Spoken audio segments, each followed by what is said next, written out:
महादेव, जय भोलेनाथ। नमस्कार, मैं साधना पांडे मार्गदर्शन पे आपका स्वागत करती हूँ। दोस्तों, आज की वीडियो शिव भक्तों के लिए बेहद महत्वपूर्ण होने वाली है, क्योंकि हम सभी जानते हैं कि महाशिवरात्रि एक ऐसा दिन है जिस दिन हमारे सभी कष्टों के अंत के लिए भोलेनाथ पर अलग अलग द्रव्यों से, अलग अलग चीज़ों से भोलेनाथ का अभिषेक किया जाता है। तो चलिए आज हम बिना विलंब किए जान लेते हैं कि आपको भोलेनाथ के ऊपर क्या चढ़ाना है और कैसे करना है कि आपकी संपूर्ण मनोकामनाएं पूर्ण हो जाए। तो देखिए, अलग समस्या है और अलग अलग उपाय भी हैं। तो यदि धन की समस्या है तो उसके लिए क्या करना है, संतान प्राप्ति नहीं हो रही है तो क्या करना है, शीघ्र विवाह नहीं हो रहा है तो क्या करना है, नौकरी नहीं लग रही है तो क्या करना है, व्यवसाय नहीं चल रहा है तो क्या करना है, रोग बहुत ज़्यादा है, समाप्त नहीं हो रहा है तो क्या करना है। तो चलिए अब देख लेते हैं कि आपको कौन सा उपाय जो है वो ज़रूर करना है। तो चलिए वीडियो में अंत तक बने रहिएगा, और हाँ, वीडियो अच्छी लगे तो एक लाइक ज़रूर कीजिएगा। आपके लाइक मात्र बटन से लाइक नहीं होते हैं, बल्कि एक प्रेरणा होती है मेरे लिए, बहुत बड़ी प्रेरणा, जिससे पता चलता है कि आप लोगों को मेरी वीडियो पसंद आ जाती है। एक माध्यम ही समझिए, और हाँ, साथ साथ चैनल को सब्सक्राइब भी कर लीजिएगा। तो चलिए दोस्तों, अब हम एक एक करके उपाय देख लेते हैं। एक चीज़ आपको बताती हूँ, सबसे पहले जो मन का दिल का अनुभव है, आज की वीडियो में पूरी चीज़ें जो है वो मैं शास्त्रों की नहीं बता रही हूँ, खुद का अनुभव बता देती हूँ कि जिसमें जिस तरह से मैंने किया और बहुत सारी जो संकट थी, बाधा थी, उससे मुक्ति मिली। तो सबसे पहली चीज़ जो मैं आपको कहना चाहती हूँ वो ये है कि महाशिवरात्रि पर आप किसी भी परिस्थिति में हो, कोई भी समस्या हो, आप पार्थिव शिवलिंग बनाकर पूजन करिए। घर में भले ही आपके शिवलिंग हैं और आप भले ही मंदिर जाकर उनका पूजन करते हैं, लेकिन आप अपने घर में किसी नदी की, तालाब की मिट्टी लाइए, और वो भी नहीं मिल पाती है तो हमारे साइड में तो एक रामरस मिट्टी बोली जाती है, उसे लाया जाता है और उनसे पूजन किया जाता है। तो इस मिट्टी से लाइए, थोड़ा सा घी मिलाइए। और हाँ, शिवलिंग पूजन का मैंने शिवलिंग कैसे बनाया जाता है आप सर्च करिएगा, शिवलिंग कैसे बनाए मार्गदर्शन, तो वीडियो आ जाएगी। तो सब कुछ मैं पहले से ही बताकर वीडियो डाली हूँ, तो आप लोग वो देख भी सकते हैं। वैसे शिवलिंग बनाना काफ़ी आसान है, देखना चाहते हैं तो वीडियो भी आप देख लीजिएगा। शिवलिंग बनाइएगा और रात्रि के चारों पहर में इनका पूजन होता है अलग अलग द्रव्यों से। और एक दिन की बात है, जैसे आपने मेरे कहने से दिवाली पे रात्रि जागरण किया था और बहुत सारे लोगों को फ़ायदा भी हुआ था रात्रि जागरण से, वैसे मेरे कहने से शिवरात्रि की रात्रि सोने की बिल्कुल नहीं होती है दोस्तों। तो इस रात्रि को भी जागरण का बिल्कुल अपना मन बना लीजिए और जागरण करिए। तो पहला उपाय कि पार्थिव शिवलिंग किसी भी संकट और समस्या में है तो मिट्टी का शिवलिंग बनाइए और शाम को प्रदोष काल में उनका पूजन करिए। फिर समय में अलग वीडियो में आपको बताऊंगी, मोटे शब्दों में बता देती हूँ। इसी के अंदर चार पहर इसी को कहा जाता है। जैसे मान लीजिए 6-7 बजे के करीब एक आपने पूजन कर लिया, फिर रात को 9-10 बजे के करीब आपने एक पूजन किया, लगभग 9 बजे मानिए। फिर तीसरा पहर रात को 12 बजे के करीब आपने पूजन कर लिया। फिर चौथा पहर हो गया रात को 5 बजे के करीब, भोर को 5 बजे के करीब आपने पूजन कर लिया। इस तरह करके चारों पहर में भोलेनाथ को दूध, जल, गंगा जल, बेलोपत्र से अभिषेक करके जागरण करिए। और पूरी रात शिव पुराण की किताब है तो बैठ करके भोलेनाथ का जो पार्थिव शिवलिंग बना है आप वहाँ पढ़ते रहिए। और हाँ, परिवार के अन्य सदस्य हैं तो आप रात्रि जागरण में ढोल या कुछ भी जैसे बजा सकते हैं। जैसा कि आजकल आप लोग जानते हैं कि थोड़ा सा ये बजाना वगैरह थोड़ा सही नहीं लगता है लोगों को, ये लगता है कि मतलब ये ढकोसला है, आडंबर है। तो जैसा आपका परिवार हो, जैसी व्यवस्था हो, लेकिन आप रात्रि जागरण जरूर करिएगा। अब एक चीज़ बताती हूँ कि आज के दिन यदि आपके बच्चों का विवाह नहीं हो रहा है, बहुत ज़्यादा समस्या है, लाख प्रयास के बाद बच्चों का विवाह नहीं हो रहा है, तो एक ढोलक खरीद करके लाइए, पहले से खरीद करके लाइए।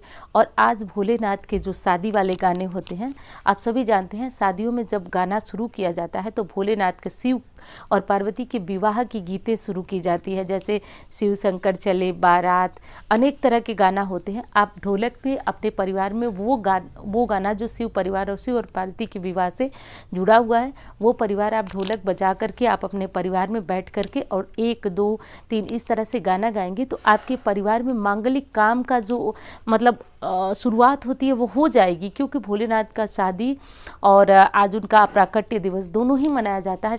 शादी नहीं, शादी की सालगिरह और उनका प्राकट्य दिवस। तो आज ऐसा करते हैं ना तो आपके बच्चों के विवाह में आ रही बाधाएं दूर होती हैं और शीघ्र विवाह के योग बनते हैं। अब चलिए एक चीज़ और बता देती हूँ। आज के दिन महिला है ना, तो एक काम आप ज़रूर करिएगा। आज माता पार्वती की कृपा से भगवान ने आपको सुहाग दिया है, तो खूब अच्छी तरह से आप पीला सिंदूर लगाइएगा। वैसे शनिवार का दिन है, मैं बार बार कहती हूँ शनिवार को पीला सिंदूर लगा लीजिएगा।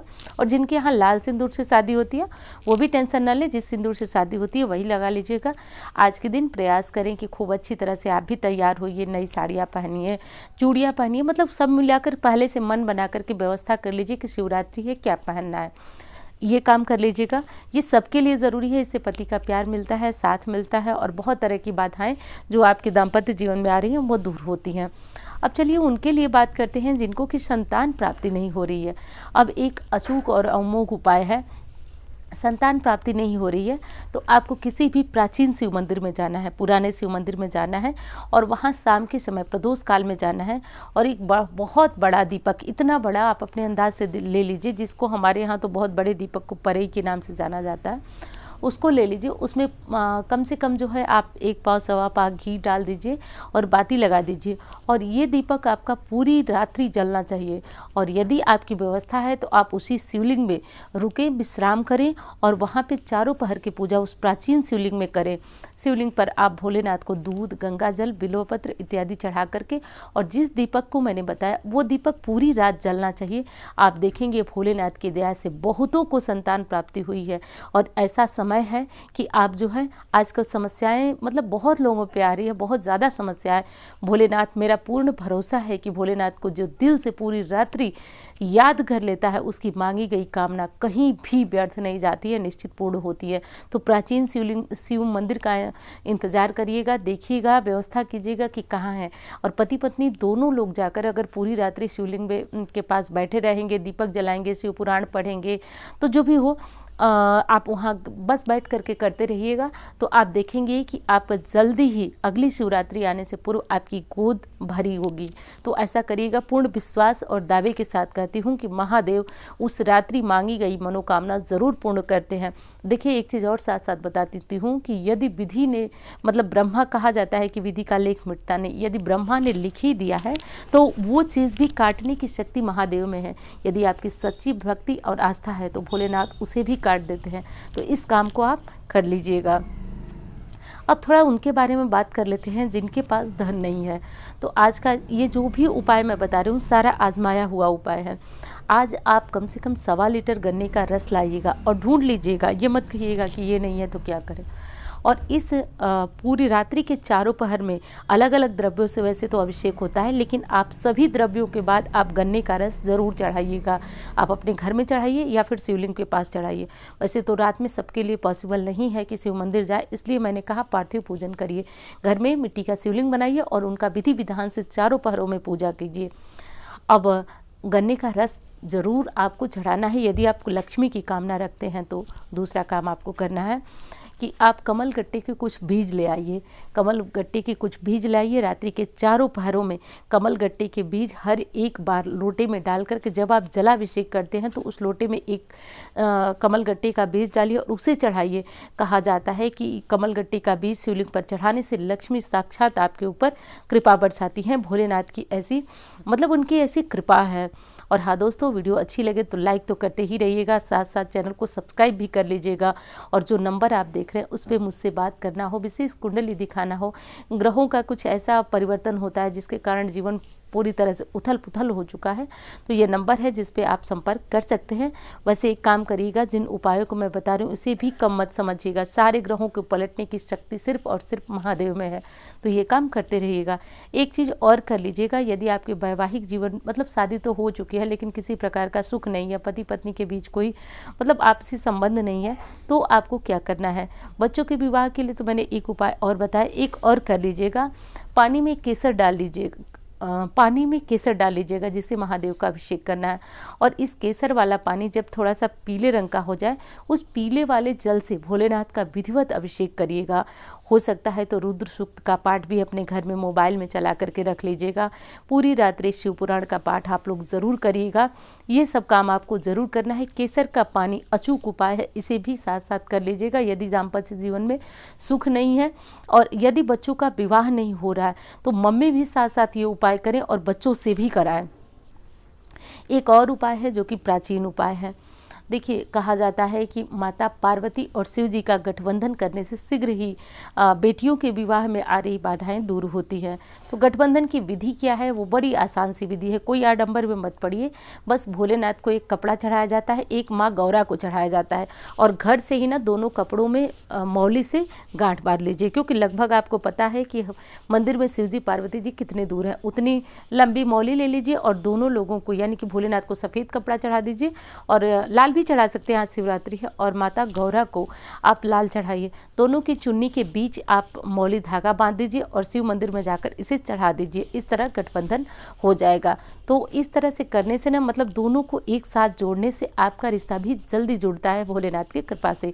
तो गठबंधन आज बेटियों से ज़रूर करा दीजिएगा।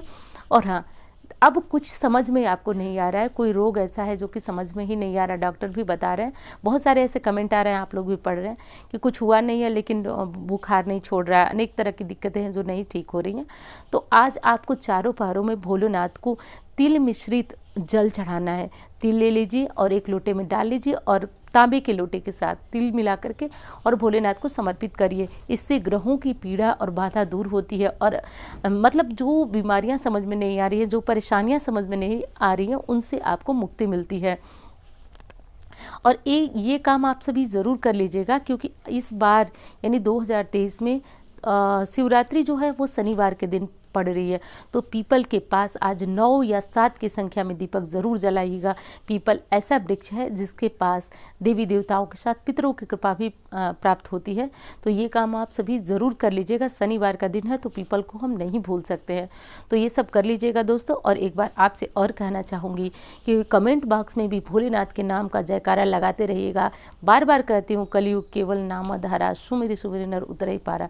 तो भूलिए मत, महादेव की कृपा के लिए सबसे उचित जो उपाय है वो नाम लेते रहिए। कमेंट बॉक्स हो या फिर ऐसे हो, नाम लेते रहिएगा दोस्तों। और हाँ, वीडियो अच्छी लगे तो मुझे भी ज़रूर बताइए, और अच्छी लगे तो लाइक करिए, चैनल को सब्सक्राइब करके मार्गदर्शन परिवार का हिस्सा ज़रूर बन जाइए। तो चलिए, मिलती हूँ इस तरह की वीडियो के साथ। धन्यवाद। हर हर महादेव।